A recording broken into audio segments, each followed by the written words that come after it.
할렐루야. 네, 하나님의 말씀은 마태복음 12장 9절에서 21절까지의 말씀 보도록 하겠습니다.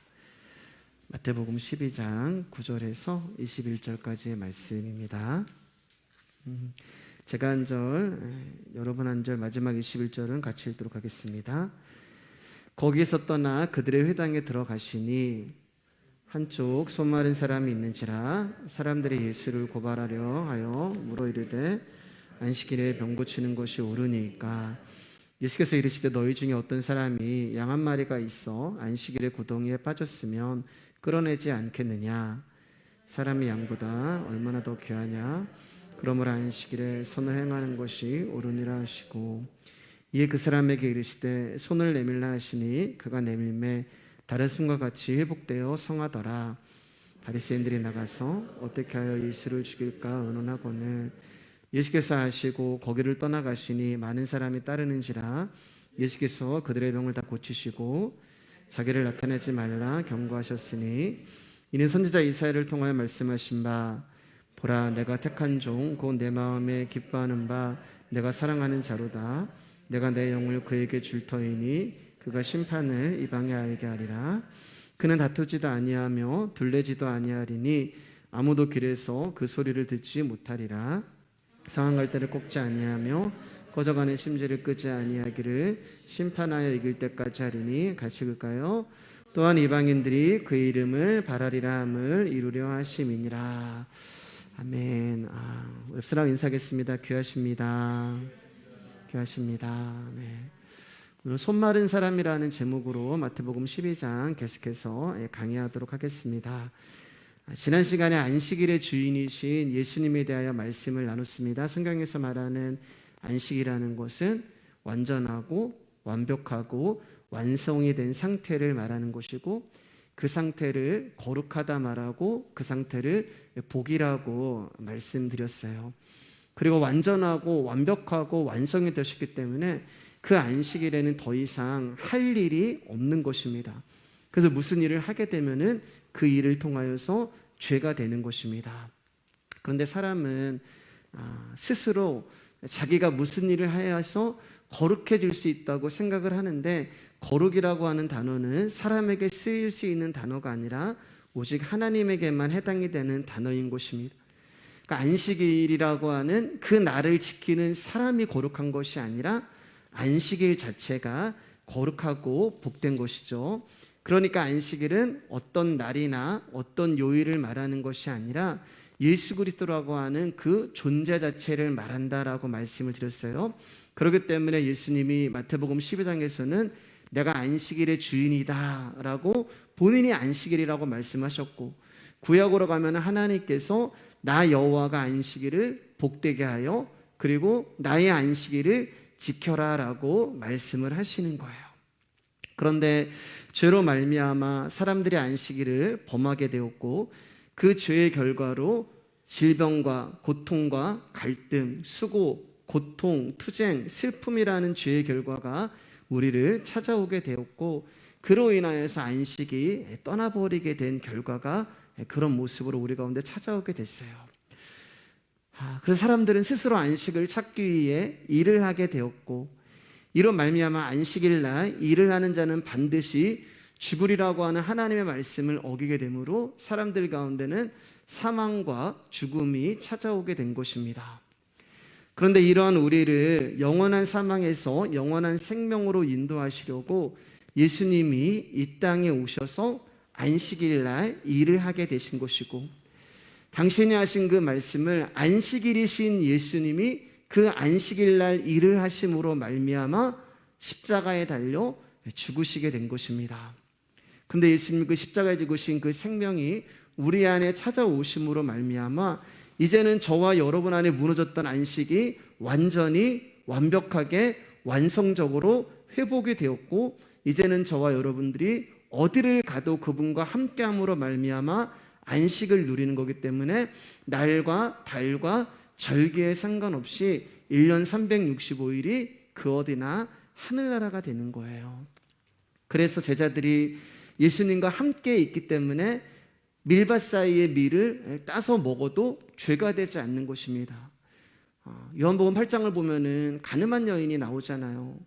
사람들이 다 가늠한 여인을 죽이려고 돌을 들고 왔는데 예수님께서 너희 가운데 죄 없는 자가 돌을 쳐서 이 여인을 죽여라 라고 얘기했을 때 모든 사람이 다 떠나갑니다. 근데 여인만 남았어요. 왜냐하면 이 여인은 현장에서 가늠하다가 잡혀왔기 때문에 갈 데가 더 이상 없는 것입니다. 예수님이 여인 가운데 그렇게 말씀하시잖아요. 너를 정죄하던 자가 어디 있느냐. 그러자 여인이 눈을 들어보니까 아무도 없는 거예요. 아무도 없나이다. 그때 예수님께서 뭐라고 말씀하시면 나도 너를 정죄하지 않겠다 이렇게 말씀하세요. 왜 정죄하지 않는지 아세요, 여러분? 예수님과 함께 있으면 우리는 정죄받을 이유가 없는 거예요. 그분이 이미 모든 정죄를 다 받아내셨기 때문에 그분과 함께 있으면 우리는 정죄를 받는 것이 아니라 안식을 누리게 되는 것입니다. 그러니까 진정한 안식은 예수 그리스도 안에 그분과 함께하는 것이 안식이 되는 거예요. 자, 이제 이어서 오늘 말씀 나누도록 하겠습니다. 9절 10절이에요. 시작. 거기에서 떠나 그들의 회당에 들어가시니 한쪽 손 마른 사람이 있는지라 사람들이 예수를 고발하려 하여 물어 이르되 안식일에 병 고치는 것이 옳으니까. 사람이 서로 대화를 할 때 상대방의 말을 오해하여서 다툼이 일어나는 경우가 많이 있어요. 상대방의 의중은 그런 것이 아닌데 우리가 이게 참 어려운 게 그 마음은 보이지 않고 그 사람의 말은 귀로 들린다는 것입니다.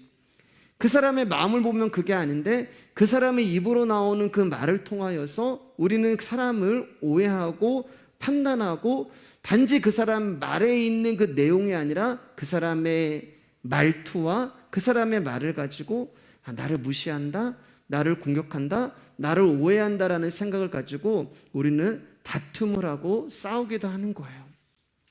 오늘 예수님과 이제 바리새인들의 대화가 그런 내용이거든요. 바리새인들은 예수님이 안식일에 병든 자를 고치는 문제를 가지고 예수님께서 지금 고발을 하려고 있는 거예요. 예수님께 안식일에 병 고치는 것이 옳은 것입니까? 안식일날 일을 하는 것이 옳은 것입니까? 라고 이제 이 바리새인들이 예수님께 물어봅니다. 그러면은 유대인들은 참 잔인하다. 안식일에 병든 자를 고쳐주는 것도 안 되는 건가? 사람이 죽어가는데 그 죽는 자를 가만히 보는 것이 사람이 할 도리인가? 우리가 이렇게 생각하잖아요. 여러분, 이들이 만든 미시나라고 하는 그 율법에 보면은 안식일날 사람이 죽어가면은 그 사람을 고치도록 하는 일이 허용되어 있어요. 그러니까 이 율법이 몰상식한 율법도 아니고 잔인한 율법도 아니에요. 그러면 왜 이들이 예수님께 안식일에 사람을 고치는 것이 가합니까? 라고 물어보는 이유가 무엇일까요? 그것은 오늘 예수님이 어떤 사람의 병을 고쳐줬는데 그 사람의 병이 손 마른 병이라고 나오잖아요. 이 손 마른 병은 죽을 병이 아니라는 거예요. 그러니까 안식일에는 죽어가는 사람, 죽을 병에 걸린 사람의 생명을 구하는 일은 허락되어 있는데 죽어가지 않는 사람, 손 마른 병이나 다른 생명과 이상이 없는 그런 병은 안식일날 고치지 않고 그 다음날 고쳐도 되는데 왜 당신은 지금 생명이 위태하지도 아니하는 이 사람의 병을 안식일날 고쳤습니까? 그렇기 때문에 당신은 율법을 어긴 것입니다 라고 예수님께 공격을 하고 있는 거예요. 그러자 예수님이 11절 12절 말씀에 이렇게 답을 하십니다. 같이 읽겠습니다. 예수께서 이르시되 너희 중에 어떤 사람이 양 한 마리가 있어 안식일에 구덩이에 빠졌으면 끌어내지 않겠느냐? 사람이 양보다 얼마나 더 귀하냐? 그러므로 안식일에 선을 행하는 것이 옳으니라 하시고, 예수님이 너희 중에 어떤 사람이 양 한 마리가 안식일에 구덩이에 빠지면 그 양을 구하지 않겠느냐 이렇게 말씀하세요. 왜냐하면 이것도 그들의 율법 가운데 있었거든요. 이 유대인들은 목축업을 하는 사람들이기 때문에 양이라고 하는 그 동물은 굉장한 재산이 되고 물질이 되는 거예요. 그러면 나의 물질과 나의 재산, 물질이 뭐예요, 여러분? 나의 피 같은 돈이잖아요. 피 같은 생명이잖아요. 그러니까 그 피 같은 나의 생명이 구덩이에 빠졌을 때는 율법에서 뭐라고 하냐면은 양이 혹시 안식일 날 구덩이나 어떤 위험에 빠지면 그 양을 구할 수 있도록 율법에서 허락을 한 거예요.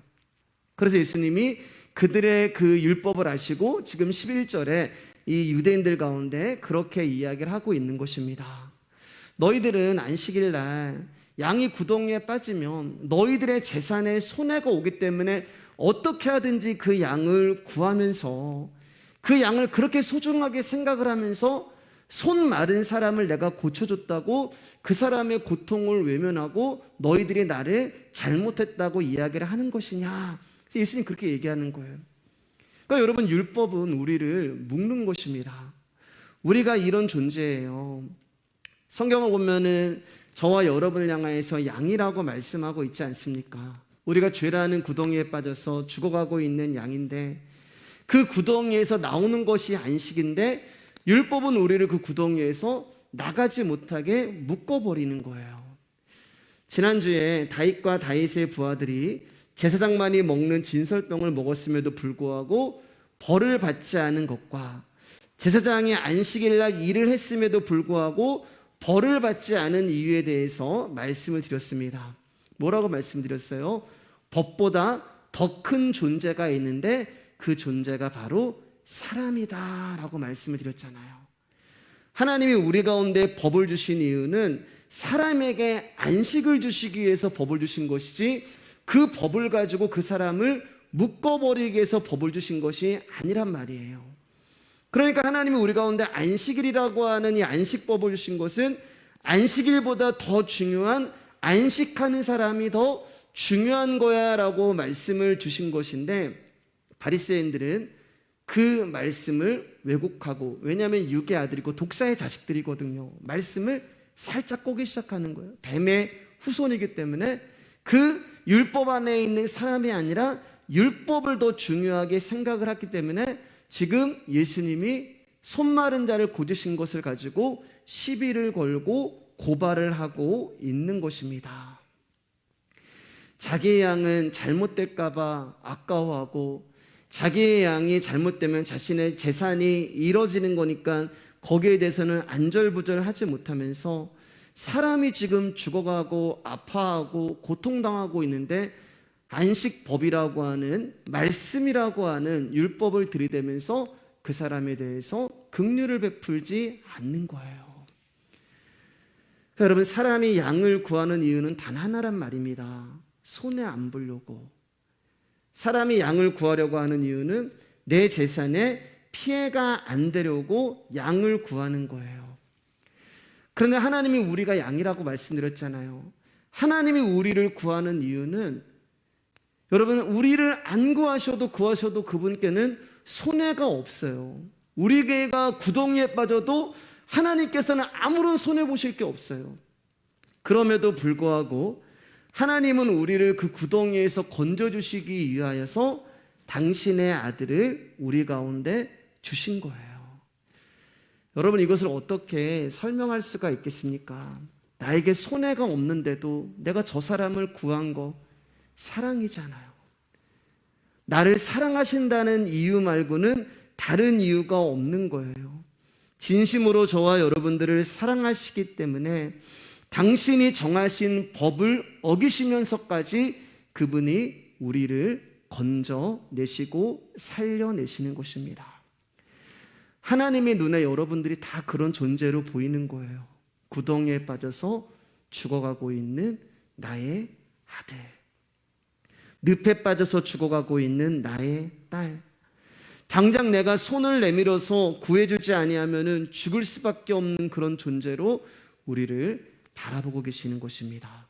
그게 하나님의 긍휼이고 자비고 안식이고 참된 제사가 되는 것이요. 우리 마태복음 12장 7절입니다. 시작. 나는 자비를 원하고 제사를 원하지 아니하노라 하신 뜻을 너희가 알았더라면 무죄한 자를 정죄하지 아니하였으리라. 자, 그런데 우리가 여기서 이제 한 가지 보고 넘어갈 말씀이 있는데 12절에서 사람의 양보다 얼마나 더 귀하냐 하시면서 안식일에 선을 행하는 것이 옳으니라 이렇게 말씀하신단 말이죠. 근데 우리가 이 말씀을 문자적으로 그대로 가지고 오게 되면은 사람이 동물보다 귀하고 안식일날 우리가 착한 일을 많이 해야 한다라고 그렇게 이 말씀을 받아들이게 돼 있어요. 그러나 성경은 제가 늘 드리지만 문자적으로 보는 것이 아니라 그 문자 이면에 있는 하나님의 뜻과 섭리를 봐야 되는 거예요. 여러분, 이 말씀은 사람이 동물보다 귀하다는 말씀도 아니고 안식일날 저와 여러분이 착한 일을 많이 하라고 권장하시는 말씀도 아닙니다. 안식일에 선을 행한다고 하신 말씀은 구덩이에서 빠져나올 수 없는 양을 끌어내 주시는 구원이라는 것을 말씀하는 거예요.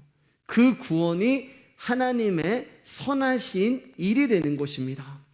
왜 구원이 하나님의 일이냐면은 구원이라고 하는 것은 선하신 분만 그 일을 행할 수가 있는데 선하신 분은 오직 하나님밖에 없는 거죠. 그래서 마태복음 19장 20장을 보면은 그 부자 청년이 나와서 예수님께 뭐라고 말씀하냐면은 선한 선생님이요 이렇게 물어본단 말이에요. 선한 선생님이요, 선한 사마리아인. 여러분, 왜 선이라는 것이 붙는지 알겠어요? 선한 선생님이요. 그러니까 예수님이 뭐라고 얘기했어요? 너는 어떻게 나보고 선하다고 말하냐? 선하신 분은 오직 하나님 한 분밖에 없다 이렇게 얘기해요. 그러니까 선한 일을 행할 수 있는 분도 하나님 한 분밖에 없는데 그 하나님이 하시는 선한 일이 무엇이냐? 그 죄라는 구덩이에 빠져서 죽어가고 있는 저와 여러분들을 구원해 주시는 일, 이것이 바로 안식일의 주인이신 예수님께서 자기 백성들을 죄의 권세에서 빼내어 안식을 누리게 하는 그 일이 되는 거예요. 그래서 안식일에 선을 행하는 것이 옳으니라 이렇게 말씀하는 것이지 저와 여러분들이 주일날 착한 일 하라는 그런 말씀이 아니란 말입니다. 그렇기 때문에 저와 여러분들은 이 들려지는 복음을 듣고 그렇구나라는 깨달음과 함께 하나님 앞에 감사와 하나님 앞에 고마움과 그분께 찬송만 드리면 되는 거예요. 자, 13절 말씀입니다. 시작. 이에 그 사람에게 이르시되 손을 내밀라 하시니 그가 내밀매 다른 손과 같이 회복되어 성하더라. 이제 손 마른 병이 사실 무슨 병인지 제가 잘 찾아봤는데 안 나오더라고요. 근데 이제 말씀을 보면은 손을 내밀라 이렇게 말씀하신 것으로 봐서 손 마른 자가 손이 이제 굽어져 있는 것 같아요. 근데 예수님이 그에게 손을 내밀라라고 얘기해요. 어느 손인지 마태복음에 나와 있지 않지만 누가복음 6장을 가면은 오른손이라고 이야기를 하고 있습니다. 병행구절에 성경의 오른손이라고 하는 그 뜻에는 어떤 의미가 있냐면 힘과 능력이 있어요. 힘과 능력을 상징하는 게 오른손이란 말이에요. 그러면 이 오른손 마른 자는 평생을 살아가면서 힘과 능력을 상실한 채 살아가고 있는 그런 존재다라는 그 말씀이 되는 것입니다. 그런 그에게 예수님이 손을 내밀어라 라고 말씀을 하고 있는 거예요. 여러분 생각해 보세요. 손이 굽어져 있단 말이에요. 평생은 이렇게 살았어요. 내가 이 손을 피고 싶어도 필 수가 없었어요. 근데 예수님은 너무 쉽게 손을 내밀어라 라고 말씀하는 거예요. 말하는 사람은 쉽죠. 그러나 그 말씀을 받는 사람이 손을 내미는 것은 어려운 일이 되는 것입니다. 손이 펴지지 않는 사람에게 손을 내밀라는 말씀은 그 말씀을 받은 사람 입장에서는 굉장히 어렵고 힘든 일이에요. 왜냐하면은 안 펴지기 때문에 그래요. 이 사람이 안 내밀어 보려고 노력해 봤을 거 아니에요. 그런데 안 펴지는 거예요. 근데 처음 보는 어떤 젊은 분이 오셔서 자기에게 손을 내밀라라고 말씀을 하고 있는 것입니다. 근데 그가 내미니까 그 손이 펴지는 역사가 일어나는 거예요. 지금 기적이 일어나고 있는 것입니다. 그러면 이 사람이 어떻게 이런 기적을 경험했을까요? 우리는 이제 이런 걸 보면은 순종했기 때문에, 하나님 말씀에 순종했기 때문에 역사가 일어났다라고 이야기를 하는데, 여러분 잘 보셔야 돼요. 우리가 순종해서 이 일이 먼저 일어난 게 아니에요. 그가 내밀매라고 하는 그 이전에 뭐가 있었냐면은 손을 내밀라 하시는 말씀이 먼저 선행된 것입니다. 그러니까 눈에 보이는 어떤 기적, 눈에 보이는 어떤 현상이 일어나기 전에 말씀이 먼저 선포가 되는 거예요.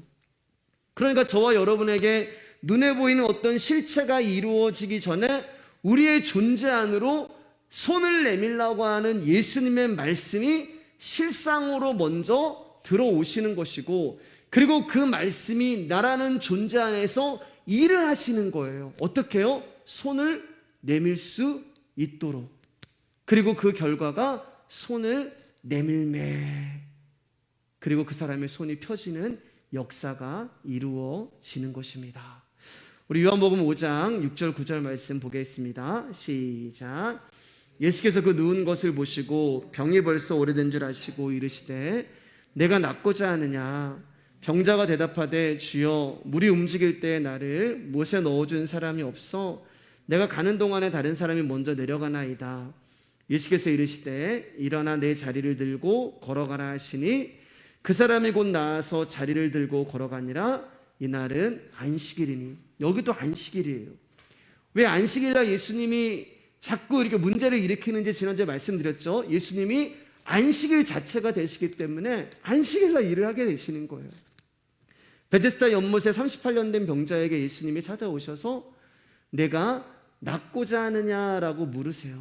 그러면 당연히 낫고 싶습니다라는 병자가 그 말을 해야 되는데, 이 병자는 자신의 병이 낫고 싶은가에 대한 가부의 여부는 말하지 않고 사람들이 자신을 돌아봐 주지 않는 것에 대한 서운함과 남보다 먼저 들어갈 수 없는 자신에 대한 절망감과 자기보다 먼저 들어가는 사람들에 대한 원망이 그 안에 가득 차 있는 거예요.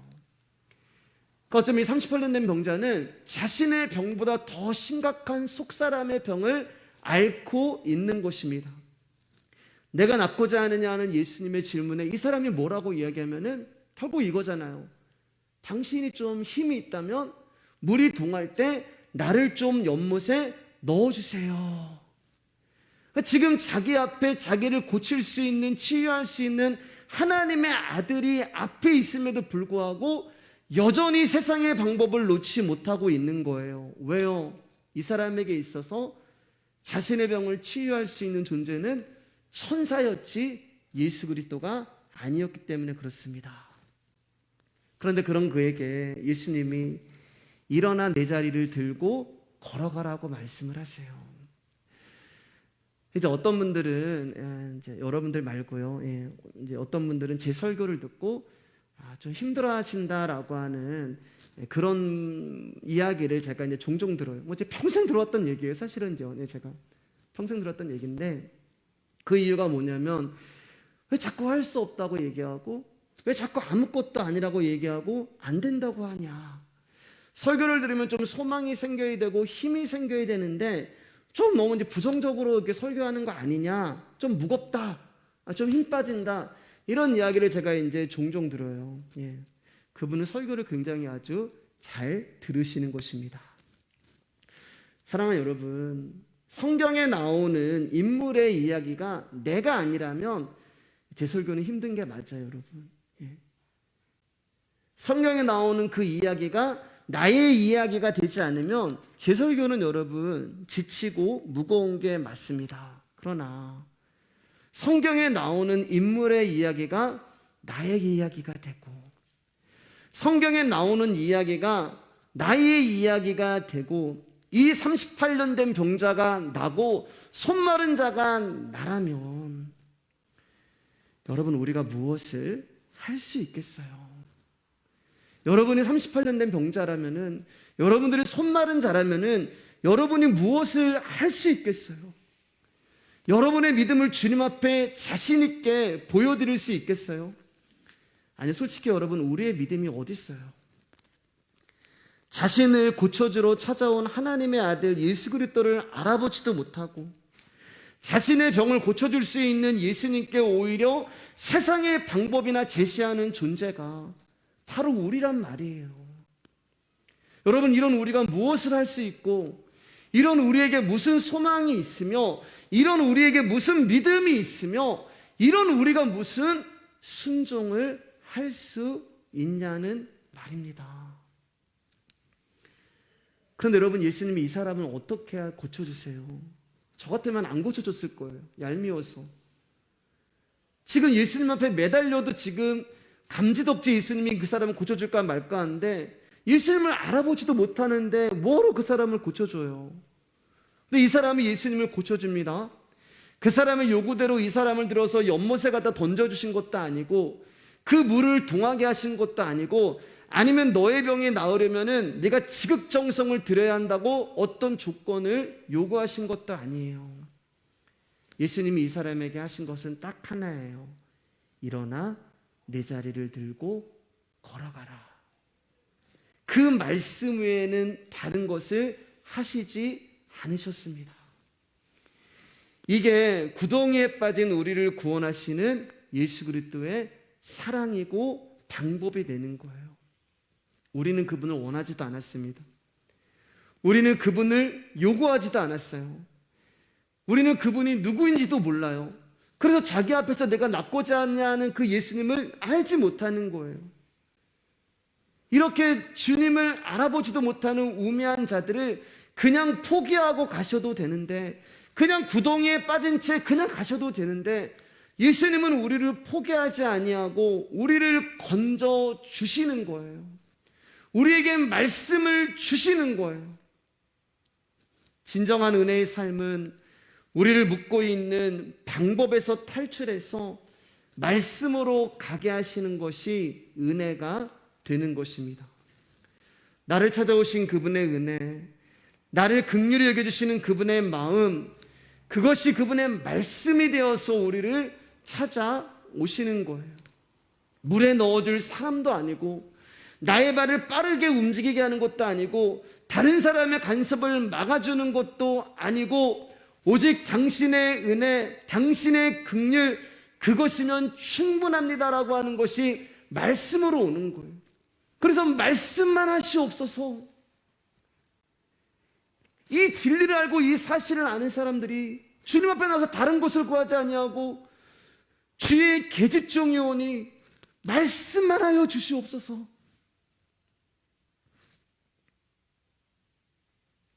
주님은 우리가 가지고 있는 우리의 삶의 방책들을 도와주기 위해서 오신 분이 아니에요.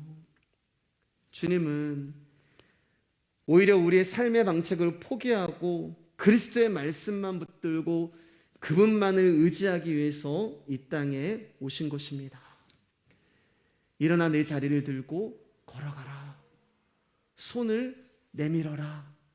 그 말씀이 그 존재 안으로 들어오니까 그 말씀이 일을 하시죠. 손이 펴지기 시작하고 그 병자가 일어나서 걷는 일이 일어나는 거예요. 언제요? 안식일날. 우리 조금 전에 봤잖아요. 안식일날 선을 행하는 것이 옳으니라. 착한 일이 아니에요, 여러분. 우리를 구원하시는 그 일을 말씀하는 거예요. 그러니까 주님은 우리의 어떠함과 상관없이 당신의 일을 하고 계시는 거예요. 손 마른 자의 사람의 손이 펴지고 일어날 수 없던 사람이 일어나 걷고, 이것은 사람의 순종으로 되어진 것이 아니라, 그 순종이라는 것은 사람의 일이 아니라 말씀이 그 안에 들어가서 그를 움직이게 하니까 순종이 나오기 시작하는 거예요. 아, 저 사람은 순종의 사람이야. 아니에요, 여러분. 말씀이 들어가서 그 일을 하시는 거예요. 내가 순종해서 되는 것이 아니라, 내가 결단하고 결심해서 되는 것이 아니라 하나님의 말씀이 내 안에 임하니까 순종이 되어지는 것입니다. 말씀이 내 안에 들어오니까 나에게 순종이 되어지는 거예요. 나로서는 불가능한데 불가능한 나라는 존재 안으로 말씀이 임하니까 그 말씀이 일을 하시는 거예요. 그러니까 여러분, 순종의 당사자는 내가 아니라 하나님의 말씀이 되는 것입니다. 우리 누가복음 10장 39절입니다. 시작. 그에게 마리아라는 동생이 있어 주의 발치에 앉아 그의 말씀을 듣더니, 여러분, 제가 순종이라는 게 뭐라고 말씀드렸어요? 아래서 듣는 것. 아래서 뭘 듣는 거예요? 예수 그리스도의 말씀을 듣는 거예요. 그분의 발 아래서 말씀을 듣는다는 그 마음이 어떤 마음이겠어요, 여러분? 겸손한 마음 아니겠습니까? 그분의 발 아래서 나는 아무것도 아닙니다라고 하는 그 마음을 가지고 말씀을 듣는 거잖아요. 가난한 마음으로 말씀을 듣는 거예요. 말씀이 나의 생명이고 이 말씀이 없으면 나는 죽을 수밖에 없는 존재라는 것을 알기에 다른 것을 포기하고서라도 절박한 심정으로 지금 주님의 발 아래서 말씀을 듣는 것입니다.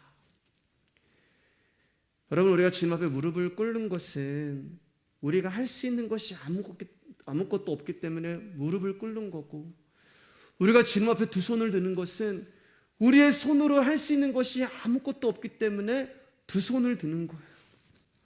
무릎을 꿇고 두 손을 드는 것은 주님, 내가 할 수 있는 것이 아무것도 없습니다라고 주님 앞에 항복하며 무릎으로 그분 앞에 기어가서 절박한 마음을 가지고, 연약한 심령을 가지고, 가난한 마음을 가지고 예수 그리스도의 말씀을 듣는 것입니다. 어떤 마음으로 여러분? 무릎으로 기어가서 두 손을 들고, 하나님, 이 말씀이 저에게 들리지 않으면 저는 죽습니다. 하나님, 이 말씀이 저에게 들어오지 아니하면 저는 죽습니다. 하나님, 저 좀 긍휼히 여겨주시고, 저 좀 불쌍히 여겨주시고, 저 좀 살려주세요라고 하는 그 마음으로 필사적으로 주님 앞에서 이 말씀을 듣는 거예요. 여러분, 복음은요, 우리가 오늘 못 들으면 내일 들으면 되지, 그런 게 아니에요, 여러분. 오늘 예배 못 들으면 다음 주에 가면 되지, 그게 아니에요. 여러분, 이 말씀이 우리의 감정과 상과 형편에 따라서 그렇게 하찮게 여겨지는 그런 말씀이 아니에요. 여러분들이 정말 지금 죽어가고 있고, 여러분 가운데 진짜 치유가 필요하고, 여러분 가운데 회복이 필요하고, 여러분들이 진짜 살기를 원하시면 목숨을 걸고 무릎으로 기어나와 두 손을 높이 들고, 하나님, 제가 할 수 있는 것이 아무것도 없사오니 주님, 말씀을 부어주셔서 저를 살려주십시오. 그 간절함과 진중함이 우리 가운데 있어야 돼요. 그 절박함이 우리 가운데 있어야 돼요. 그래야지 그 말씀이 우리 안에 들어와서 우리를 살려내시는 것입니다. 그렇게 기도하고 그렇게 말씀을 사모하는 자에게 그 말씀이 찾아가서 그를 회복시키시고, 그를 치유하시고, 그에게 은혜를 주시고, 그에게 은총을 주시면서 그를 살려내시는 거예요.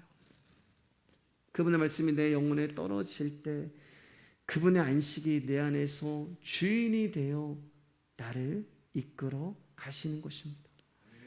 그때 저주받은 내 손이 펴지게 되는 것이고, 그때 38년 동안 저주받은 이 자리로 그분이 찾아오시는 거예요. 사랑하는 여러분, 저와 여러분들은 다 절박한 사람들이에요. 여러분들이 이 자리에 나와서 말씀을 듣는다는 자체가 여러분들이 다 절박한 자예요. 여러분, 제가 하나님 앞에 말씀을 받는다는 자체가 절박한 자라는 거예요. 불쌍한 자고 긍휼한 자고, 주일날 말씀드렸잖아요. 하나님이 말씀을 아무한테나 주시는 게 아니에요. 당신이 사랑하는 자에게만 말씀을 주시는 거예요. 당신이 불쌍히 여기는 자에게만 말씀을 주시는 거예요. 그러니까 적어도 여러분이 이 밤에 나와서 이 자리에 주의 말씀을 듣는다는 것은, 주님, 내가 손마른 사람이고, 내가 38년 된 병자고, 내가 절박한 사람이고, 내가 불쌍한 사람이고, 내가 주의 긍휼이 필요한 사람이고, 주의 은혜가 필요한 사람이고, 주의 은총이 필요한 사람이오니 주님, 나 좀 도와주시고, 주님, 나 좀 살려주시고, 주님, 나와 함께 해주십시오. 여러분, 우리는 주님의 말씀을 들어야 돼요. 어떤 말씀을 들어야 돼요, 여러분? 불가능한 말씀을 들어야 됩니다.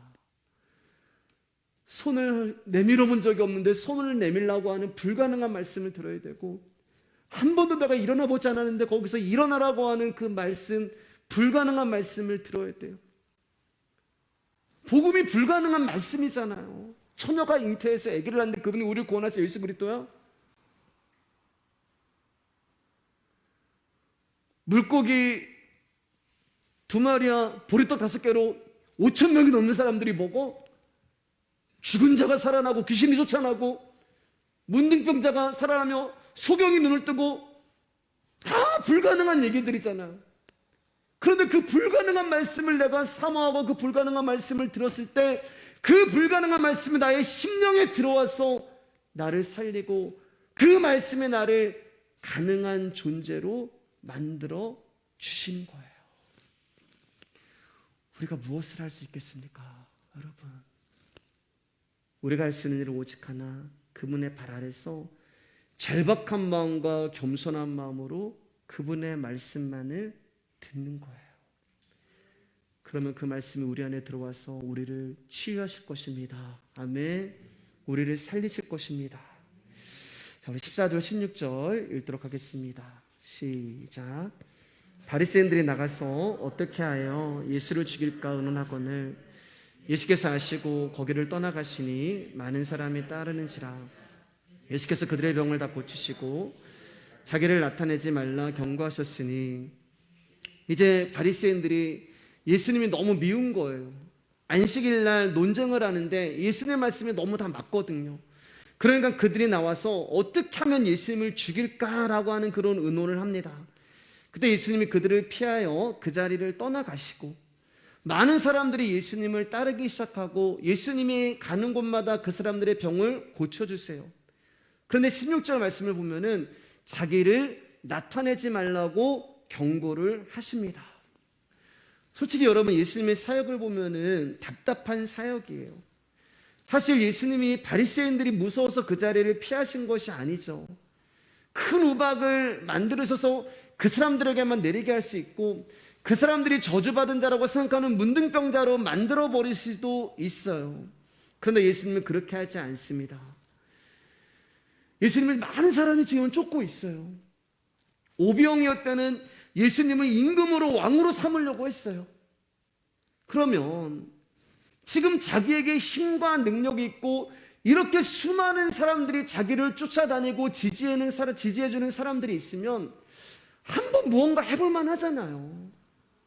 한번 내가 정권을 한번 바꿔보고 뒤집어보고 싶은 그런 마음도 있잖아요.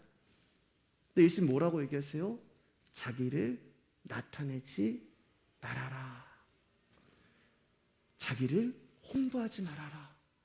어디 가서 너 내 얘기하지 말아라. 어디 가서 나 만났다고 이야기하지 말아라. 쉿, 비밀이야, 비밀. 지금 복음을 나타내지 말라고 말씀하시는 거예요. 예수님 복음이시잖아요. 아니, 예수님이 자기 좀 나타내시면 어때요, 여러분? 솔직한 얘기로 예수님이 축복의 종, 신유의 종, 예수 목사님 2박 3일 특별 집회 뭐 이런 거 막 프랭카드 딱 붙이면 난리 날 거예요, 여러분. 예수님이 사실 뭐 이제 우리가 이제 보는 있잖아요, 신문 국땡일보 극땡 방송 다 아시죠? 네. 기땡일보 뭐 이런 데다가 예수님이 하신 일만 몇 가지만 이렇게 흘려보내도 난리가 날 거예요. 막 인기 스타가 돼가지고 막 전국에 있는 교회들 다 다니시면서 간증하시고, 집회 한번 하면은 막 사람들이 막 헌금 들고 와서 예수님한테 안수 받으려고 막 그럴 것이고, 그러면 제자들이 그 안식일 날 배고파서 미리 그거 따먹는 그런 일도 없을 것이고, 여우도 굴이 있고 공중에서도 집이 있는데 나는 이 세상 거처할 곳도 없다, 그런 예수님한테 금방 집 하나 생길 것이고, 그게 뭐가 나빠요, 여러분? 지금까지 고생하셨는데 말씀 전하면서 사역하시면서 좀 누릴 거 누리시는 게 뭐가 나빠요? 얼마든지 편안하게 존경받으면서 사역을 할 수 있는데 예수님이 그 길을 거부하고 계시는 거예요. 그리고 우리의 시선으로 예수님의 사역을 보면 참 이해가 안 돼요. 얼마든지 부흥하고 사람을 모이게 할 수 있음에도 불구하고 그렇게 하지 않으세요. 얼마나 많은 프로그램이 있고 얼마나 많은 세미나가 있고 얼마나 많은 현대 교회 가운데 복음을 증거하기 위한 그런 일들이 많아요. 얼마나 유명하신 목사님 많고 얼마나 유명하신 강사님이 많고, 그렇게 하지 않으세요. 시대에 한참 뒤떨어진 것 같아요. 이런 식으로 사역하면 교회 발전이 없습니다. 이런 식으로 사역하면 사람이 모이지 않습니다. 그러나 여러분, 진리가 우리를 끌고 가는 것이지 우리가 진리를 끌고 가는 것이 아닙니다. 교회는 복음이 주인이지 사람이 주인이 되어서는 안 되는 거예요. 우리가 진리를 광고하고 홍보하는 것이 아니라 진리가 우리를 찾아오신 것이고, 진리가 우리를 깨닫게 하시는 것이고, 진리가 우리를 실어 나르시는 것입니다. 예수님은 당신이 왕이 되시고 유명해지시고 좀 누리셔도 되는데 항상 그런 자리가 되면은 도망을 다니시고 산으로 피하시더라.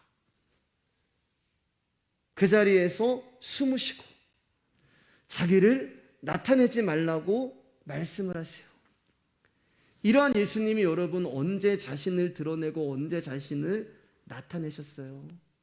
수많은 사람 앞에서 자신을 드러내고 나타내시는데 침뱉음을 당하시고 채찍에 맞으시고 창에 찔리시며 능욕을 당하시고 수많은 사람 앞에서 높은 곳에 당신을 드러내시는데 실오라기 하나 걸치지 아니하는 그 알몸의 상태로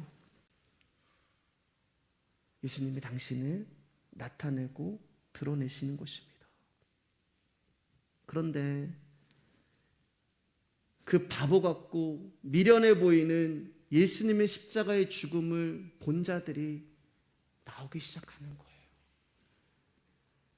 예수님의 기적과 예수님의 역사와 예수님의 사역과 그것을 보고 예수님 앞에 나오지 않는 거예요. 그때는 예수님 자기를 나타내지 않으셨단 말이에요. 숨으시고 피하셨는데 십자가에서 그렇게 찔리면 찔리고 때리면 때리고 능욕하면 능욕당하고 그렇게 처참하게 알몸으로 돌아가신 그 예수 그리스도의 수치스러운 그 저주받은 죽음 앞에 사람들이 나오기 시작하는 거예요. 오라고 하지도 않았어요. 믿으라고 하지도 않았어요. 그런데 십자가의 죽음 앞에 그 예수 그리스도를 보면서 사람들이 그분 앞에 나와서 그분을 믿기 시작하고 그분 앞에 모이기 시작하는 것입니다. 사랑하는 여러분, 어쩌면 여러분들이 어쩌면 이제 주변의 분들을 만나고 또 인생을 살면서 복음을 들어가기 시작하면서 때로는 대화가 안 될 수도 있어요. 우리 교회에서 듣는 말씀을 좀 설명을 하고 싶어도 이게 안 될 수가 있어요. 제가 얼마 전에 말씀드렸잖아요. 너무 정말 선한 일 하시고 좋으시고 신앙이 깊으신 분인데 복음을 제가 전하는데 배척하는 그런 일들. 근데 여러분, 복음에 대하여, 예수님에 대하여, 또 우리 교회에 대하여 여러분 설명하지 않으셔도 돼요. 변명하지 않으셔도 돼요. 왜냐하면 진리가 그 일을 하실 거예요. 진리가 우리를 자유케 할 것입니다. 복음의 힘이 있고 진리의 힘이 있기 때문에 사람을 통해서가 아니라 십자가에 달려 죽으신 그 예수 그리스도의 그 복음을 아는 자들이 나오게 되어 있는 거예요. 교회는 무조건 빠른 것이 좋은 것도 아니고 무조건 많이 모이는 것이 좋은 것도 아닙니다. 교회는 교회가 필요한 자들이 오는 것이 아니라 교회를 필요로 하는 자들이 와야 하고 말씀이 필요한 자들이 와야 되고 말씀을 들어야 하는 자들이 와야 하는 곳이 교회가 되어야 하는 것입니다. 우리 17절, 21절 이제 말씀 읽으면서 말씀 정리할게요. 시작. 이는 선지자 이사야를 통하여 말씀하신 바 보라 내가 택한 종 곧 내 마음에 기뻐하는 바 내가 사랑하는 자로다. 내가 내 영을 그에게 줄 터이니 그가 심판을 이방에 알게 하리라. 그는 다투지도 아니하며 둘레지도 아니하리니 아무도 길에서 그 소리를 듣지 못하리라. 상황할 때를 꺾지 아니하며 꺼져가는 심지를 끄지 아니하기를 심판하여 이길 때까지 하리니 또한 이방인들이 그의 이름을 바라리라 함을 이루려 하심이니라. 예수님이 왜 나를 나타내지 말아라, 나를 광고하지 말아라, 비밀이다 라고 하신 이유가 바로 여기에 있는 거예요. 예수님이 자신을 나타내지 말라고 하신 그 이유에 대해서 이제 말씀을 하시는데, 이사야 선지자의 말씀을 가지고 이제 그 내용을 이야기하시죠. 이사야 42장에 있는 내용인데, 이사야 42장에 있는 내용은 메시아의 예언에 관한 내용인데, 어떤 내용이냐면은 메시아가 세상에 어떤 모습으로 어떤 분으로 오는가를 알려주는 장이 바로 이사야 말씀이 되는 거예요. 어떻게 오세요? 세상이 전혀 알 수 없는 모습으로 오시는 거예요. 세상이 전혀 기대하지 아니하는 모습으로 오는 거예요. 메시아에 대한 인간의 상상과 기대로는 실망할 수밖에 없는 모습으로 보이시고, 누가 봐도 에이 어떻게 이 사람이 메시아야, 에이 어떻게 이분이 구원자야, 그런 존재로 오신다는 거예요. 그래서 세례 요한도 뭐라고 우리가 공부했잖아요. 오실 그이가 당신입니까? 세례 요한도 못 알아보는 거예요. 제자들 보는, 야 물어봐라, 그분이 진짜 메시아가 맞는, 오실 그이가 당신이 맞습니까? 그런 존재로 메시아가 온다는 거예요. 그러니까 예수님은 말씀에 기록된 그대로 오신 거예요. 누가 봐도 메시아가 아니야. 야 어떻게 저 사람이 메시아냐? 저 사람 메시아, 저렇게 가난한 집안에 태어났고, 저 지금 12명, 저 12명 꼬라지를 발았죠. 뭐 데리고 다니는 저 메시아가 아니야. 말씀대로 오셨음에도 불구하고 사람들은 그 말씀을 배척하는 거예요. 왜요? 사람들이 기대하는 메시아가 있었거든요. 자기의 현실을 부흥시켜주는 그런 메시아가 있었거든요. 자기의 현실을 잘되게 해주고 자기가 원하는 것을 이루어줄 수 있는, 내가 안 되니까 그 메시아의 힘을 통해서 이룰 수 있는 그런 존재의 메시아는 강해야 되는 거예요. 잘나셔야 되는 거예요. 뭔가를 많이 가지고 있어야 되는 거예요. 그런데 메시아라고 딱 오신 예수님을 보니까 그런 분이 아닌 거예요. 그런데 18절 말씀 보면은 이 예수 그리스도를 향해서 뭐라고 말씀하시냐면은, 하나님이 내 기뻐하는 바, 내 사랑하는 아들이다 얘기하신단 말이에요. 예. 그리고 그에게 19절에 영을 부어주신다 20절에 말씀하시는 거죠. 이제 18절 영을 부어주신다라고 이야기를 해요. 예, 여기 보면은 18절이요. 네. 예, 한번 볼까요? 18절에 보면은 기뻐하는 바 사랑하는 자로다 내가 내 영을 그에게 줄 터이니. 여러분 이 말씀이, 이 18절 말씀 딱 보면은 어떤 장면이 생각나세요? 예수님께서 세례 요한 가운데 세례를 받으실 때 성령이 예수님께 임하면서 뭐라고 말씀하세요? 내 사랑하는 자다 얘기하시잖아요. 나의 기뻐하는 자다. 그 말씀을 하고 계시는 거예요. 그래서 사람들은 예수님을 알아보지 못합니다.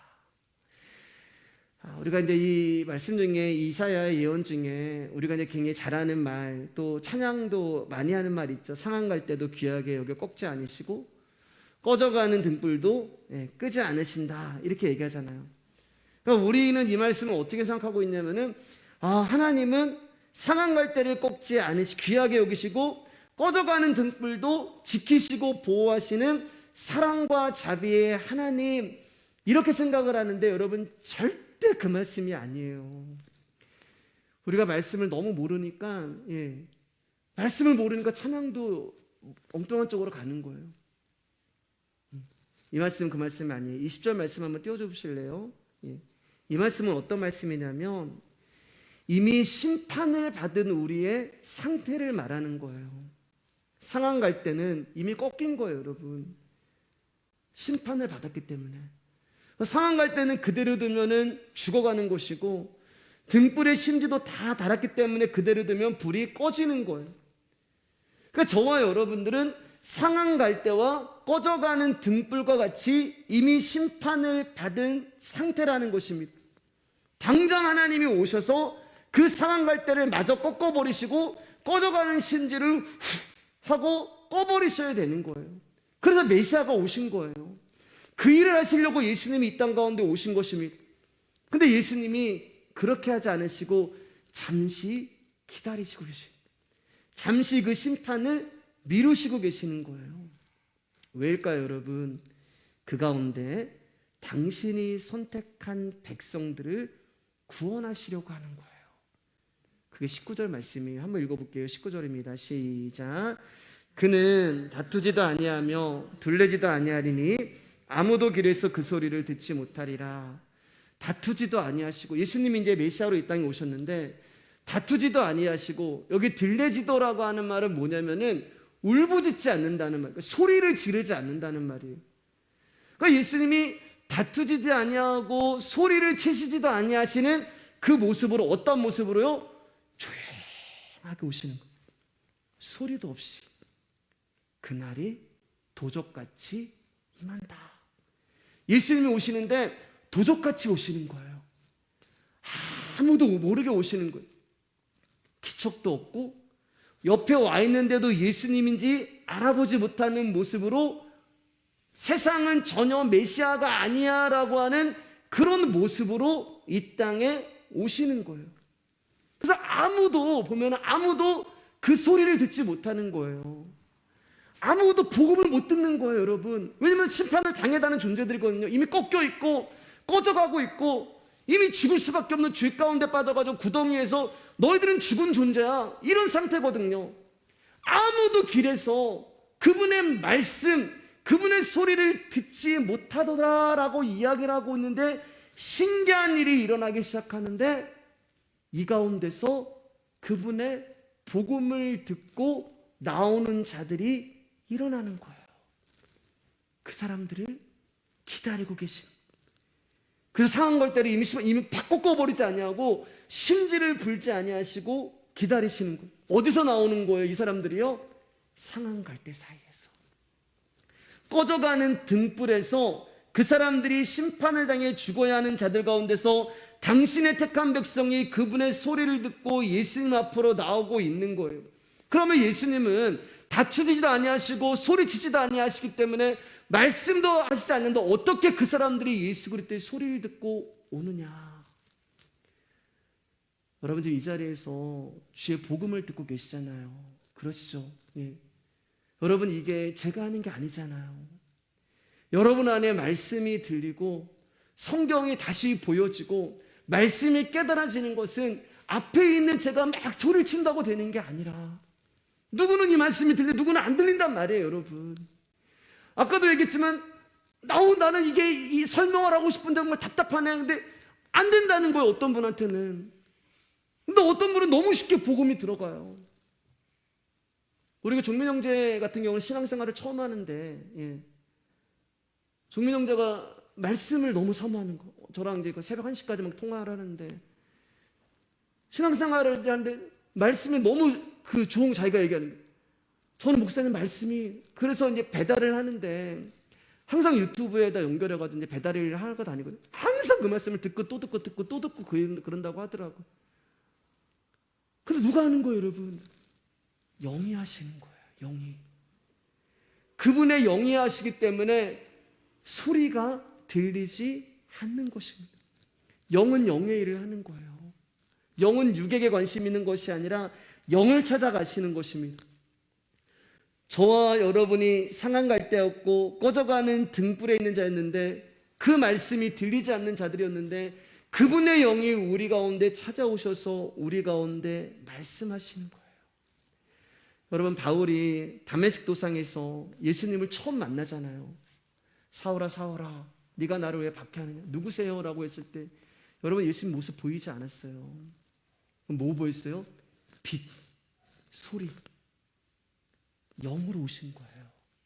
수많은 사람들이 그때 다메섹 도상에서 예수 믿는 자들을 잡으려고 막 같이 가고 있었는데 빛은 봤는데 소리는 바울에게만 들리는 거예요. 저와 여러분이 바로 그렇게 그분의 영으로 말미암아 그분의 말씀이 들리는, 복음이 들리는 그 상한 갈대와 꺼져가는 등불에서 구원을 받은 하나님의 자녀가 되는 것입니다. 여러분 복음이 들리시나요? 아멘. 그분의 말씀이 들리시죠? 아멘. 그러면 된 거예요, 여러분.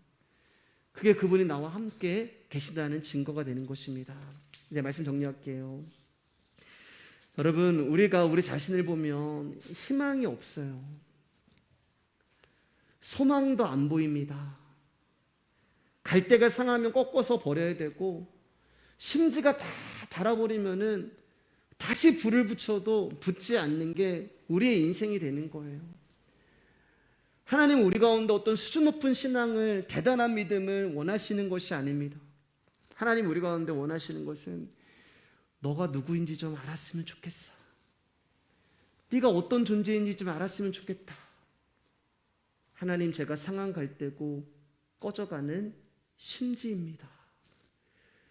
그렇기 때문에 제가 살 수 있는 유일한 길은 당신이 저를 긍휼히 여겨주시고 도와주시는 것입니다. 여러분, 그냥 그 모습, 그냥 이 고백 가지고 주님 앞에 나오면 되는 것입니다. 우리의 인생이 언제 하나님 앞으로 갈지 몰라요. 누가 장담을 할 수가 있겠습니까? 내일 일에 내가 어떻게 될지 어떻게 여러분 장담을 할 수가 있겠어요? 여러분의 인생을 돌이켜볼 때 여러분의 인생이 여러분이 원했던 삶을 사신 적, 정말 내가 내 인생을 돌이킬 때 한 번도, 여러분은 어떨지 모르겠지만 저는 제 인생을 돌아볼 때 한 번도 제가 원했던 그런 완벽한 삶을 살아본 적이 없어요. 내 인생이 이랬으면 좋겠다.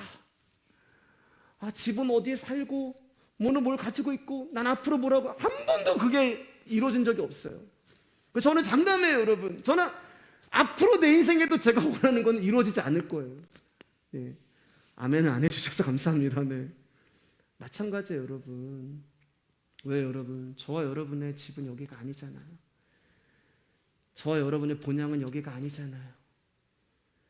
우리가 원하는 것이 이 땅에서 이루어지는 것이 아니라 그분이 원하는 것이 하나님 나라에서 이미 완성되어 있는 것입니다.